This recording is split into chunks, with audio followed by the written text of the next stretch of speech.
வணக்கம். நீங்க கடைசியா பார்க்கிங் கட்டணம் செலுத்தவோ இல்ல ஒரு ஹோட்டல்ல மெனு பார்க்கவோ ஒரு QR கோட ஸ்கேன் செஞ்சீங்களா? ரொம்ப சுலபமா இருக்குல்ல? ஆமா, இப்ப அது ரொம்ப சகஜமாயிடுச்சு. ஆனா அந்த சுலபத்துக்கு பின்னால ஒரு ஆபத்து இருக்கு. அத பத்தி தான் நாம இன்னைக்கு கொஞ்சம் ஆழமா பார்க்க போறோம். ம். இதுக்கு பேரு குவிஷிங். IBM டெக்னாலஜி, ஐஸ்வேர் இங்கிலீஷ் யூடியூப் சேனல்கள்ல இருந்து கிடைச்ச தகவல்களை வச்சு இந்த குவிஷிங்னா என்ன, எப்படி வேலை செய்யுது, இதுல இருந்து உங்களை நீங்க எப்படி பாதுகாத்துக்கலாம்னு அலசுவோம். சரி, இப்ப எங்க பார்த்தாலும் QR கோட்ஸ் தான். ரெஸ்டாரண்ட்ல, பார்ட்டிங்ல, பில் கட்டுறதுக்குன்னு எல்லா இடத்துலயும் இருக்கு.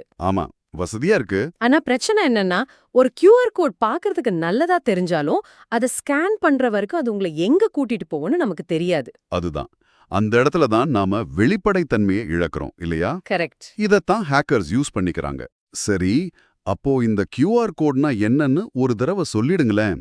அது ஒரு சின்ன கட்டத்துக்குள்ள நிறைய தகவல்களை வச்சிருக்கிற ஒரு 2D பார்கோடு. டெக்ஸ்ட் இருக்கலாம், கான்டாக்ட் டீடைல்ஸ் இருக்கலாம். ஆனா பெரும்பாலும் ஒரு வெப்சைட் அட்ரஸ், அதாவது URL தான் இருக்கும். ஆமா, ஆனா அந்த URL நல்லதா கெட்டதான்னு ஸ்கேன் பண்ணாம சொல்ல முடியாது. இதுதான் குவிஷிங், அதாவது QR கோட் வழியா ஃபிஷிங் பண்றது. கரெக்ட். ஃபிஷிங்லயே பல வகை இருக்கு. ஆமா, இமெயில் ஃபிஷிங், SMS வழியா வர்ற ஸ்மிஷிங், ஃபோன் கால்ல வர்ற விஷிங். இப்போ இந்த லிஸ்ட்ல கியூஷிங்கும் சேர்ந்திருக்கு. QR கோட் மூலமா தப்பான வெப்சைட்டுக்கு நம்மள அனுப்புறது. இது நிஜத்துல எப்படி நடக்குது? அந்த இஸ்வைர் இங்கிலீஷ் வீடியோல காட்டுற மாதிரி. சொல்லுங்க. பார்க்கிங் மீட்டர்லயும் இல்ல ஒரு மெனு கார்ட்லயும் இருக்கிற ஒரிஜினல் QR கோடுக்கு மேல ஒரு ஸ்டிக்கரை ஒட்டிடுறாங்க. ஆமா, போலி QR கோட் ஸ்டிக்கர். நீங்க பார்க் பண்ணிட்டு பணம் கட்ட ஸ்கேன் பண்ணா உங்க பணம் இல்ல உங்க கார்டு டீடைல்ஸ் நேரா மோசடி பண்றவங்களுக்கு போயிடும். இது எவ்ளோ பெரிய ஆபத்து. நிச்சயமா.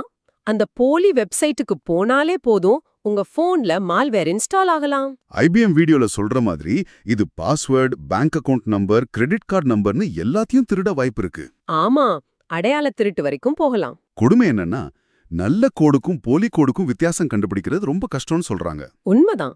பார்க்க ஒரே மாதிரி தான் இருக்கும். அப்போ இதுல இருந்து தப்பிக்க என்னதான் வழி? தெரியாதவங்க கிட்ட இருந்து வர்றத ஸ்கேன் பண்ணாதீங்கன்னு சொல்றது. அது பிராக்டிக்கலா ஒத்து வராது. நாம ஸ்கேன் பண்ற முக்கால்வாசி கோடு ஹோட்டல் டேபிள்ல, பார்க்கிங் மீட்டர்லன்னு பொது இடத்துல தானே இருக்கு. ஆமா, அதெல்லாம் எப்படி சரி பார்க்கறது? ஆனா சில விஷயங்கள்ல நம்ம கவனமா இருக்கலாம். IBM சொல்ற மாதிரி முதல்ல கொஞ்சம் யோசிங்க. ஓகே. உண்மையே இந்த கோடைய ஸ்கேன் பண்ணணுமா? வேற வழி இருக்கா? அந்த வெப்சைட் பேரை டைப் பண்ணலாமான்னு பாருங்க. சரி. ரெண்டாவது, உங்க போன்ல QR ஸ்கேனர் ஆப் செட்டிங்ஸ்ல ஸ்கேன் பண்ணதும் தானா வெப்சைட் ஓபன் ஆகுற ஆப்ஷனை ஆஃப் பண்ணி வைங்க. ஆமா, டிசேபிள் ஆட்டோமேட்டிக் எக்ஸிகியூஷன், அது முக்கியம். அப்புறம் ஸ்கேன் பண்ணதுக்கு அப்புறம் URL வரும் இல்லையா? அது திறக்கிறதுக்கு முன்னாடி ஒரு தடவை பாருங்க, அந்த அட்ரஸ்ல எழுத்துப்பிழை இருக்கா, சம்பந்தமில்லாத பேர் இருக்கா, ஏதாச்சும் வித்தியாசமா தெரியுதான்னு செக் பண்ணுங்க.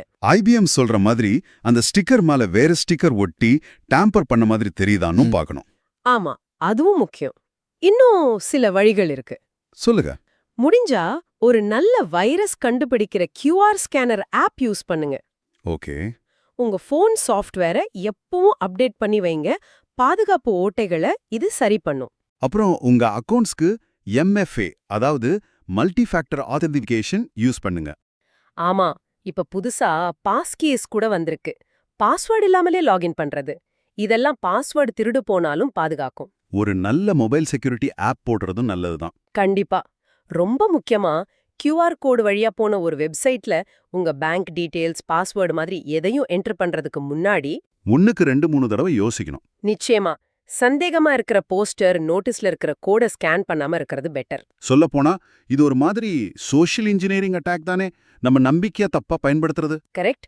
நிறுவனங்கள் கூட அவங்க ஊழியர்களுக்கு இத பத்தி சொல்லிக் கொடுக்கணும். பொது இடங்கள்ல ஸ்கேன் செய்யும்போது ரொம்ப ஜாக்கிரதையா இருக்கணும்.